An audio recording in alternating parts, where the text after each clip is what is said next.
What's up, everybody? Brothers, sisters, psychonauts, and seekers of truth. It is Ananka, and welcome to my bazaar.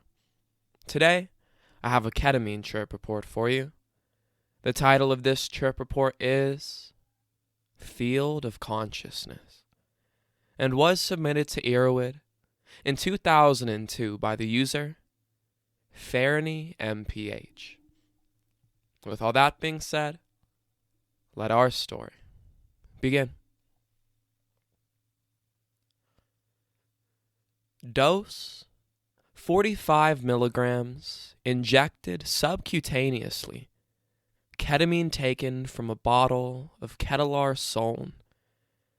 Relevant information: I am sick, earache and sore throat, and a little bit tired. I have had one drink, a screwdriver, approximately 30 minutes prior to injecting the ketamine, but I am not feeling the alcohol much. Experience with ketamine: 3 times insufflated, at doses of 30, 50, and around 250 milligrams. Twice subcutaneously, at doses of 25 and 15 milligrams. Once sublingually at 20 milligrams. And have only had one K-hole at 250 milligrams insufflated. Much experience with most other drugs and psychedelics. Setting: I am alone in my room. I have just taken a shower and gotten into fresh, clean sheets. It is 2 a.m. My mindset is pretty good. I'm still thinking I will not go to school the next day, because I need to rest and try to get over my cold. Duration of the high: not known. My estimate was 35 to 40 minutes, though I think it seemed longer while I was experiencing it. I set up the needle and set it aside, and put away the rest of my gear. I put a trash can near my bed in case I feel the need to vomit, though I have never vomited or had nausea on ketamine. I get into bed and inject the ketamine slowly, allowing some of the Soln to diffuse through before injecting more. It stings a little bit, but I have done this 3 times now, so it's not so bad. I don't feel anything after I finish, so I dispose of the needle, turn off the lights, and get under my covers. Over the course of a couple of minutes, I begin to feel some of the effects setting in. I begin to hear a subdued / mild buzzing sound, similar to what I heard while on 25 milligrams SC ketamine, or on nitrous. I feel the strange warmth of the body high, and I realize that I am no longer in complete control of my limbs. I have to concentrate to be aware of their existence. I look over to my alarm clock on the ground to see what time it is, and I realize that the power has gone out temporarily, or something really weird has happened, because my clock is no longer set, and the time, which says like 12:08 or something, as the clock automatically resets to 12, is flashing. I find this really strange because I clearly remember setting my alarm so that I would be able to get up in the morning if I felt better. Throughout the course of my trip, I look at this clock and think about how it could have possibly been unset. I am definitely feeling the effects quite strongly now. I run my hands over my body, and both my hands and body parts feel weird and disconnected. They do not feel like me. I have experienced this before with ketamine, and it was especially pronounced when having sex on ketamine, but it still strikes me as very interesting. I realize that I have to really focus on the existence of my body and my physical state in order to be aware of them. Otherwise, the entirety of my energy and consciousness is mental. I feel like I am on another plane. It feels similar to my time on 250 milligrams insufflated, but I wonder how much my trip that time was affected by my very different setting, in a well-lit room with about 5 other people, most of them tripping as well. I think that being alone allows me to enter this different plane, or dimension, or whatever you want to call it, more fully. It's like I can focus entirely on my consciousness, and I don't have to divert any energy to social interaction. A few days ago, I had finished a book on SRV, scientific remote viewing, and ET extraterrestrial life. As I am tripping, I'm thinking about these ETs, and I tell myself that possibly this trip may open my consciousness more to them, if they exist, of which I am not yet fully convinced. I feel a little afraid. For most of my life, the idea of aliens has terrified me more than anything else, perhaps except death. But I tell myself not to be afraid, that being afraid will only make things worse. This psychological sense of fear is accompanied by a tight feeling in my chest, similar to the feeling of a panic attack, though milder. I succeed in convincing myself to be calm, and for the most part unafraid. At this point, my awareness of my physical body has lapsed almost entirely. I do not move my body at all, not even my head. But I feel that even though I have limited my consciousness to the mental state, that I have expanded, or that somehow I have access to more of the mental state. I don't quite know how to describe this, but it is like normally my mind exists in a room, or perhaps a collection of rooms. And now my mind has been unleashed and placed in a wide open field expanding in all directions.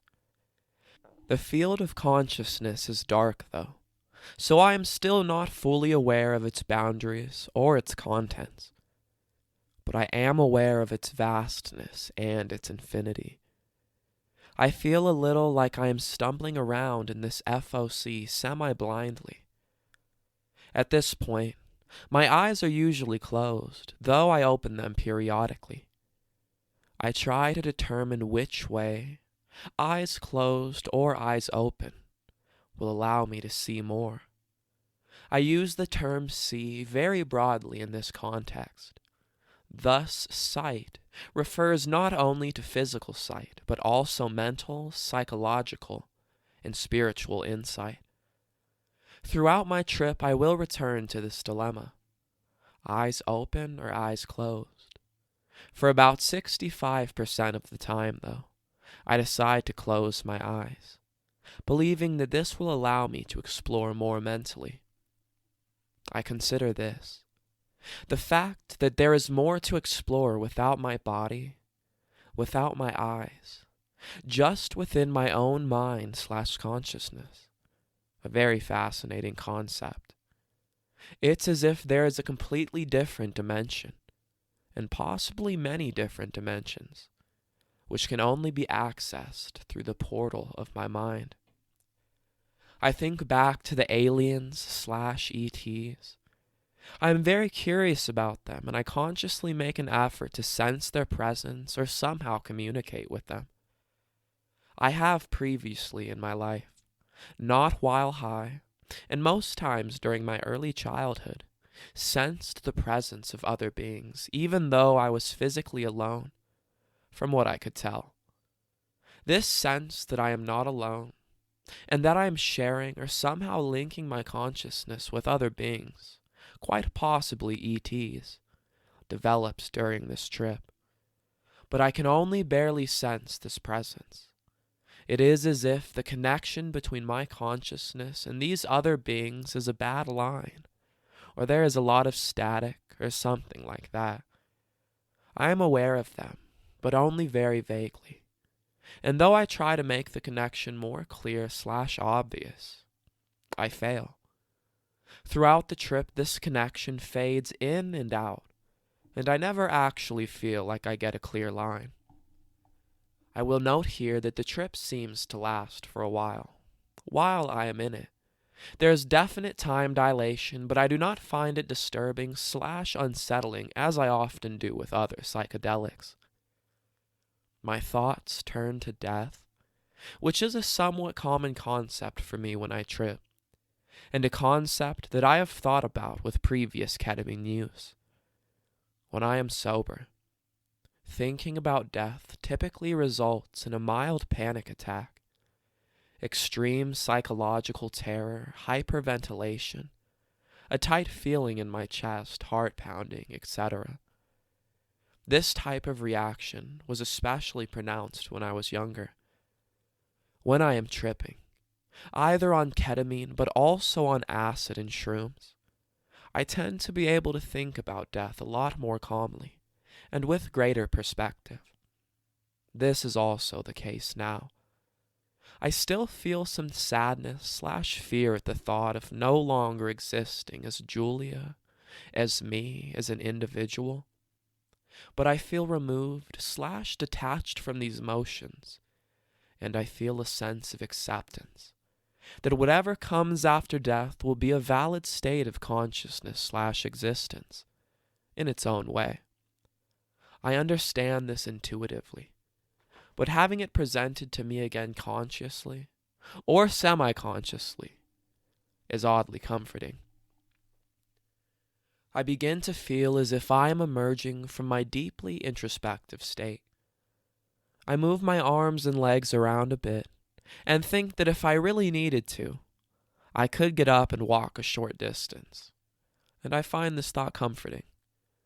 I am gaining awareness of my body again, and feel some sadness that I am leaving the FOC, although I still feel somewhat connected to it. A few minutes later, I almost abruptly emerge from the FOC and feel about 80% sober. I'm slightly surprised by this, but not terribly, as I have heard that the effects wear off quite quickly. Again, I feel sadness and a desire to return to the FOC. I think to myself, on a more practical level, wow, I like this drug. And wow, I can see how this drug can be addictive. Even while I was in this FOC, I wanted to explore more. I wanted to shed more light on the dark expanses, and feel as if I am returning to a much more limited existence and state of consciousness. I feel that I haven't learned or experienced enough, and I want to go back to that place, that field of consciousness and experience more. I tell myself that this drug can be a great tool, but I need to use it wisely and cautiously. I then roll over onto my side, and tired from my day and my journey, I quickly fall asleep.